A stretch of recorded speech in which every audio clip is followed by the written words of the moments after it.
ഈ സ്ഥിതിയാണെങ്കിൽ ഒരു ഡോക്ടർ തിരിഞ്ഞു നോക്കുന്നില്ല. ഈ സ്ഥിതിയാണെങ്കിൽ ഞാൻ ആശുപത്രിയുടെ നിലത്ത് കിടന്ന് മരിക്കും. അങ്ങനെ ഞാൻ മരണപ്പെട്ടാൽ നീ ലോകത്തോട് വിളിച്ചു പറയണം, ഈ വീഡിയോ സന്ദേശത്തിലൂടെ വിളിച്ചു പറയണം, എന്റെ മരണത്തിന് ഉത്തരവാദി ഈ മെഡിക്കൽ കോളേജ് അധികൃതരും ഈ സർക്കാരുമാണ് എന്ന് വിളിച്ചു പറയണം. നിങ്ങൾ അറിയണം, 6-ാം ദിവസം രാവിലെ വെളുപ്പാങ്കാലത്ത് 4 മണിക്ക് 6-ാം ദിവസം രാവിലെ 4 മണിക്ക് പാവപ്പെട്ട വേണു ആ മെഡിക്കൽ കോളേജ് ആശുപത്രിയുടെ നിലത്ത് കിടന്ന് മരിക്കുന്നു. ഇതാണ് കേരളത്തിന്റെ പൊതുജനാരോഗ്യ സംവിധാനം. നിരവധി ഉദാഹരണങ്ങൾ.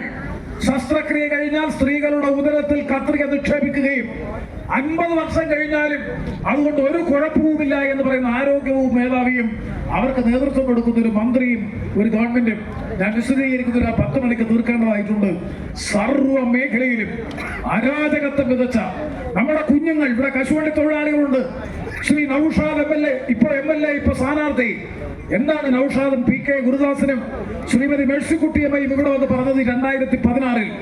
അത് പറഞ്ഞു, ഉമ്മൻചാണ്ടി UDF ഗവൺമെന്റ് അധികാരത്തിലിരിക്കുന്നത് കൊണ്ടാണ് ഇവിടെ അണ്ടിയാപ്പീസുകൾ അടഞ്ഞുപോയത്, തൊഴിലാളികൾക്ക് തൊഴിലില്ലാത്തതിന്റെ പേരിൽ ESI ആനുകൂല്യം ലഭിക്കാത്തത്. ഞങ്ങൾ അധികാരത്തിൽ വന്നാൽ അധികാരം ഏറ്റെടുത്ത് 100 ദിവസത്തിനുള്ളിൽ അടഞ്ഞു കിടക്കുന്ന മുഴുവൻ ഫാക്ടറികളും മുഴുവൻ ഫാക്ടറികളും തുറക്കാൻ വിസമ്മതിക്കുന്ന സ്വകാര്യ മാനേജ്മെന്റുകളുടെ അണ്ടിയാപ്പീസുകൾ സർക്കാർ ഏറ്റെടുത്ത് 1 വർഷം ഏറ്റവും കുറഞ്ഞത് 200 ദിവസം തൊഴിൽ കൊടുക്കും. ഓർമ്മയില്ലേ PK ഗുരുദാസൻ പറഞ്ഞത്, മേഴ്സിക്കുട്ടിയമ്മ പറഞ്ഞത്, ഇവിടെ അന്ന് മത്സരിച്ച സ്ഥാനാർത്ഥി MLA ആകുന്നതിന് 2016-ൽ പറഞ്ഞത്? എന്താ കശുവണ്ടി വ്യവസായത്തിന്റെ സ്ഥിതി? 856 അണ്ടിയാപ്പീസുള്ള കേരളത്തിലെ കശുവണ്ടി ഫാക്ടറികളിൽ ഇന്ന് കഷ്ടിച്ച് 50-ൽ താഴെ ഫാക്ടറികൾ മാത്രമാണ് പ്രവർത്തിക്കുന്നത്. വ്യവസായം അന്യം നിന്നു.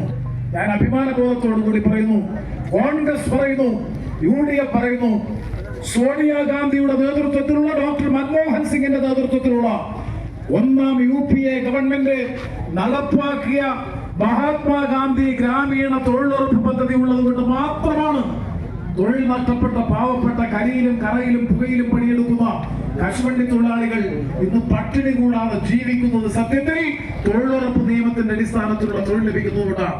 ഞാൻ അവസാനിപ്പിക്കുന്നു.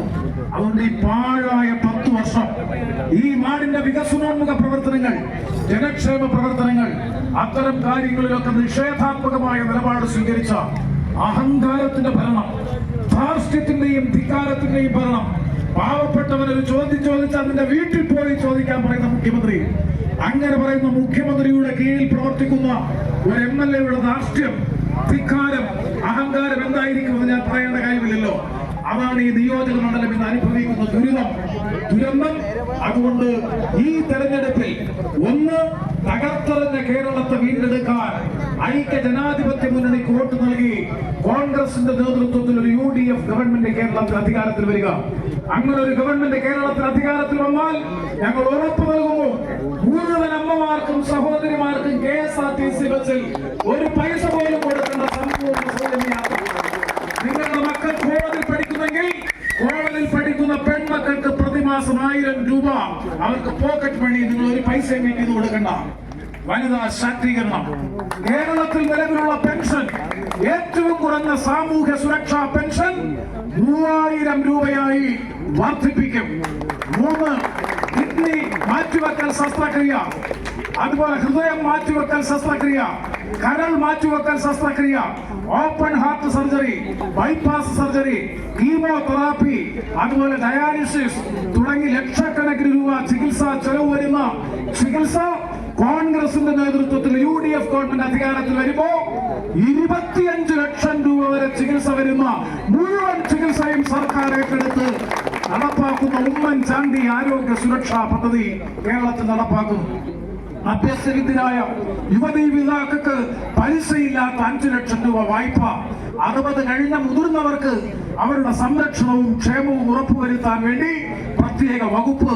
അതോടൊപ്പം ഞങ്ങൾ വീണ്ടും പറയുന്നു, അഭ്യസ്തവിദ്യരായിട്ടുള്ള യുവാക്കളോട് പറയുന്നു, UDF-ന്റെ നേതൃത്വത്തിലുള്ള ഗവൺമെന്റ് കേരളത്തിൽ അധികാരത്തിൽ വന്നാൽ 1 വർഷത്തിനുള്ളിൽ നിയമനിർമ്മാണത്തിലൂടെ പിൻവാതിൽ നിയമനം അവസാനിപ്പിക്കാൻ ഐക്യ ജനാധിപത്യ മുന്നണി ഗവൺമെന്റ് തയ്യാറാകും. അങ്ങനെ കൃത്യമായ പരിപാടികൾ ജനങ്ങളുടെ മുമ്പാകെ അവതരിപ്പിച്ചുകൊണ്ട് ഈ തെരഞ്ഞെടുപ്പിൽ ഐക്യ ജനാധിപത്യ മുന്നണി മത്സരിക്കുന്നു.